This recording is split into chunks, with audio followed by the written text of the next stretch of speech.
semuanya. Assalamualaikum warahmatullahi wabarakatuh. Selamat pagi Pak Rizky. Waalaikumsalam, selamat pagi. Sebelumnya terima kasih ya Pak sudah berkenan untuk melakukan wawancara ini. Nah, yang mau kita tanyakan pertama adalah pentingnya komunikasi bagi seorang praktisi PR.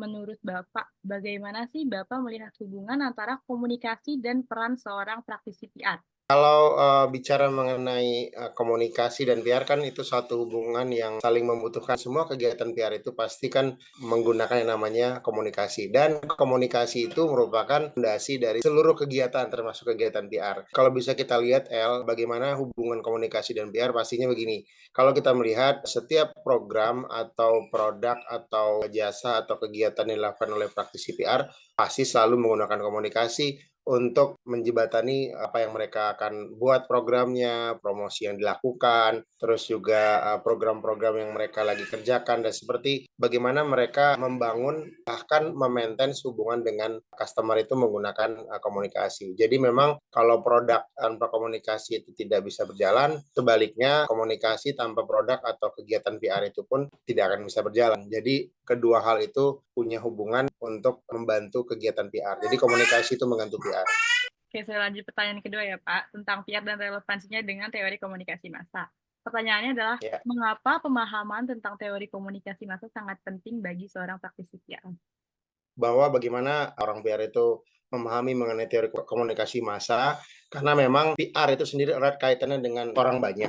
Jadi pastinya dia harus memahami kebutuhan-kebutuhan apa yang kira-kira bisa di-share ke masyarakat, langkah yang tepat, strategi yang tepat, media yang gunakan dengan tepat, teori yang tepat digunakan sehingga apa yang dia promosikan, informasikan, atau dia lakukan kegiatan PR-nya tersebut tuh bisa sampai atau diterima oleh masyarakat. Bagaimana teori komunikasi massa dapat membantu praktisi PR dalam merancang strategi komunikasi yang efektif? Ya, kalau teori komunikasi massa itu ada banyak kan ya. Sebenarnya nih, bagaimana teori-teori komunikasi massa ini pastinya dalam hal membuat strategi dia harus melihat nih kebutuhan pasarnya, terus juga kan ada teori uses and gratification, bagaimana kebutuhan itu sesuai nggak atau produk itu sesuai nggak sama kebutuhan masyarakat sekarang.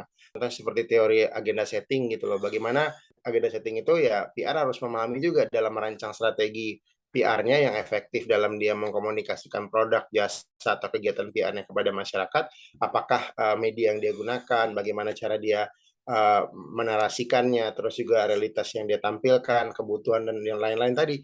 Nah, itu isu-isu penting misalkan di media itu, nah itu penting untuk mereka bisa rancang sehingga masyarakat teralih perhatiannya mungkin, terus juga masyarakat juga akhirnya tahu mengenai produk itu, dan kegiatan atau strategi komunikasinya itu akhirnya sampai ke masyarakat dan terdapat yang namanya feedback atau masyarakat itu punya ketertarikan untuk menanggapi atau paham mengenai apa yang mereka sedang informasikan gitu loh. Sebenarnya tadi Alifat juga mau nanya kan apa aja teori komunikasi massa yang paling relevan dan berguna bagi praktisi PR di pertanyaan selanjutnya. Tapi itu kayaknya udah dijelasin juga sama jawaban Bapak yang tadi ya.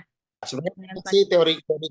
teori komunikasi massa yang bisa digunakan tergantung kebutuhan sih. Tadi Hmm. misal tadi saya bilang teori agenda setting, terus juga motivation teori, juga ada user gratification, dan itu memang ya ada dari sisi kita ke media atau dari kebutuhan masyarakat kepada kita, dan bahkan ada juga teori komunikasi massa itu kita menyesuaikan kebutuhan masyarakat sehingga kita buat buat acaranya, buat kegiatannya, buat promosinya itu kita adopsi dari kebutuhan masyarakat. Ada juga yang kita yang buat produk atau jasa atau kegiatan promosi itu menyesuaikan dengan kebutuhan saat itu, El. Bagaimana Bapak memilih dan mengelola media massa yang tepat untuk mencapai tujuan komunikasi yang diinginkan? Dalam memilih media massa yang tepat sesuai yang kita inginkan, pastinya kita harus tahu dulu misalkan kita dari sebuah organisasi atau institusi seperti apa, terus kita punya targetingnya, segmentasinya, terus positioning pasarnya mau seperti apa, sehingga kita tahu nih media yang tepat. Karena nggak semua media massa itu bisa kita gunakan semua tuh untuk membantu mempromosikan produk, jasa, atau kegiatan perusahaan kita gitu loh. Menurut Bapak nih, Ya, bagaimana peran media massa dalam membentuk opini publik dan bagaimana praktisi PR dapat memanfaatkannya secara efektif? oke. Kalau ditanya bagaimana peran media massa membentuk opini publik, ya tadi kalau kita balik lagi ke teori komunikasi massa, itu ada namanya teori framing kan. Jadi bagaimana ya kita menggunakan media itu untuk bagaimana kita mempengaruhi massa untuk misalkan membentuk opini massa bahwa memang, oh ini produk kita bagus, oh ini kegiatannya positif, oh bagaimana apa yang kita lakukan ini ternyata dibutuhkan saat ini oleh masyarakat, bermanfaat dan lain-lain.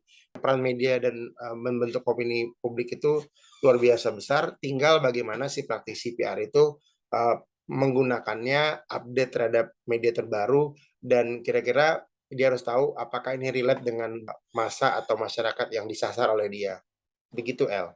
Apa sih menurut Bapak tantangan dan manfaat komunikasi massa melalui teknologi dan media sosial bagi seorang PR? Tantangannya ya pasti luar biasa besar juga sekarang, karena kita tahu bahwa bagaimana sekarang semua orang menggunakan media digital atau media sosial, dan banyak orang baca tapi kadang-kadang nggak paham esensi dari apa yang kita sebarkan informasinya. Nah, tantangannya adalah ya kita harus tahu memilih media sosial atau media digital yang tepat yang akan kita gunakan. Sekarang tantangannya adalah semua orang bisa memproduksi berita. Manfaat dari komunikasi massa melalui teknologi media sosial bagi PR ya tadi, dia dapat menyebarkan informasi itu real time saat itu juga secara luas pada masyarakat. Terus juga tidak ada jangka waktu dia expired dan lain-lainnya, sehingga ya teknologi media sosial itu kita posting hari itu saat itu juga orang bisa baca dan bisa terima gitu loh. Tentang komunikasi krisis menghadapi tantangan dan mengelola konflik. Menurut Bapak, bagaimana mengelola konflik dan komunikasi dalam situasi yang sulit bagi seorang PR terhadap media massa? Oke, dalam kegiatan komunikasi, khusus dalam kegiatan PR, itu ada namanya manajemen isu dan manajemen krisis. Kalau kita bicara mengenai mengolah konflik atau krisis, berarti kan sudah melewati tahap isu tadi gitu loh. Bahwa ini sudah memang tahapannya udah lumayan ada eskalasi lah. Ada konflik yang terjadi, berarti sudah ada efek negatif nih yang akan didapatkan oleh perusahaan. Nah, makanya penting dalam mengelola konflik itu kita punya namanya manajemen konflik atau manajemen krisis ya.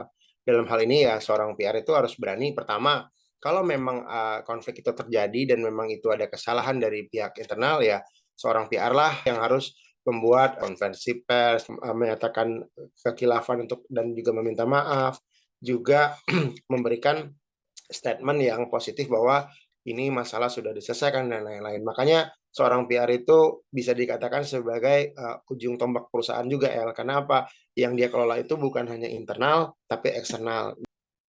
Oke, baik. Terima kasih banyak Pak Rizky atas jawabannya. Soalnya udah Lita Ya, catat nih Pak. sama-sama. Wawancara kita sudah selesai ya Pak. Saya izin stop record dulu ya Pak sebelumnya. Sebentar. Siap.